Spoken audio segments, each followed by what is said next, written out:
សួរលោកគ្រូថ្ងៃនេះដែរខ្ញុំមកធ្វើការងារទី1ដែលលោកគ្រូបានដាក់ឲ្យដែលជា record user management ដែរនៅក្នុងនោះដែរមាន9 requirement ដែល requirement ទី1គឺ WMI អញ្ចឹងចំពោះ requirement ទី1ដែរនៅពេលដែលយើងប្រើ command WMI នេះវានឹងបង្ហាញ user បច្ចុប្បន្នថាយើងនឹងជា user អ្វីឬក៏ឈ្មោះអ្វីអញ្ចឹងខ្ញុំវាយចូលវានឹងបង្ហាញថា user របស់ខ្ញុំគឺត្រីសុភូអញ្ចឹងចំពោះទី2វិញគឺ PWD នេះដែរវានឹងធ្វើការបង្ហាញ path នៃ directory ដែលយើងកំពុងស្ថិតនៅអញ្ចឹងខ្ញុំវាយចូលវានឹងបង្ហាញថា path ក៏ directory ដែលខ្ញុំកំពុងស្ថិតនៅនេះគឺនៅ host និង user ត្រីសុភូចំពោះ requirement ទី3វិញគឺ create user include home and basket អញ្ចឹងនៅក្នុង requirement នេះដែរគេឲ្យយើងបង្កើត user ថ្មីដែលមាន home directory និង bas ឧទាហរណ៍ខ្ញុំបង្កើត user មួយដែលមានឈ្មោះអញ្ចឹងខ្ញុំវាយ sudo ចូល user add.m.s/bin និង bas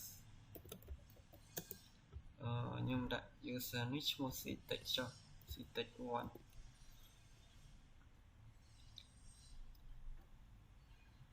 ចឹងខ្ញុំនឹងធ្វើការកំណត់ password ឲ្យវាខ្ញុំដាក់ sudo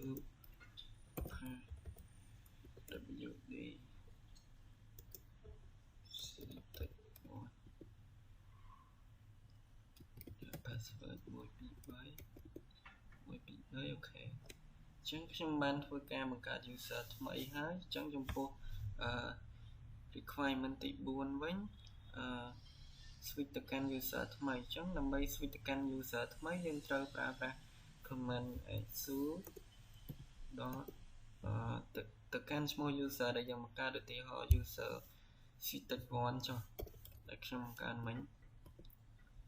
ដាក់ password វាចូលអូខេអញ្ចឹងខ្ញុំបានធ្វើ requirement ទី4ដែលចូលទៅកាន់ user ថ្មីហើយ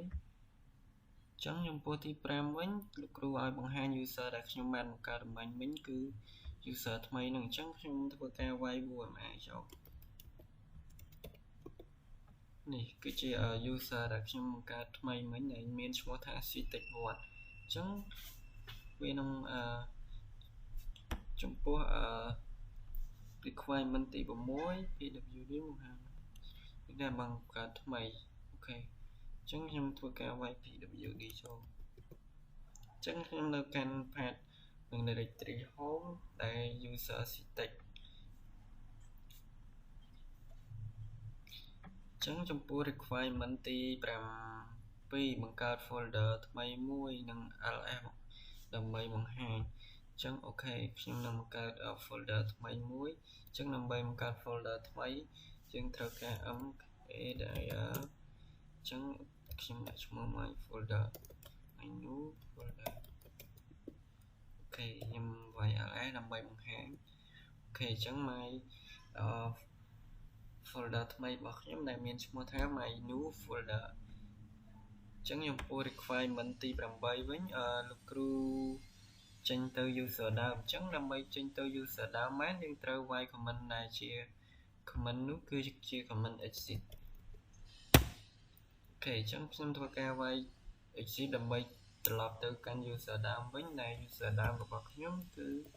ឈ្មោះត្រីសុភូអញ្ចឹងចំពោះ requirement ទី9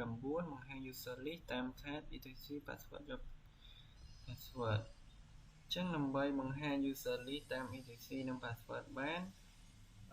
ខ្ញុំប្រើប្រាស់ cat etc pass wd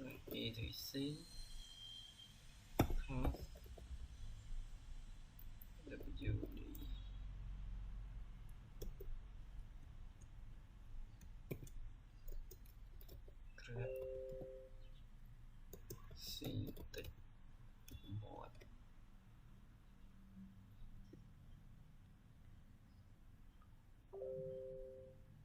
អូខេអញ្ចឹង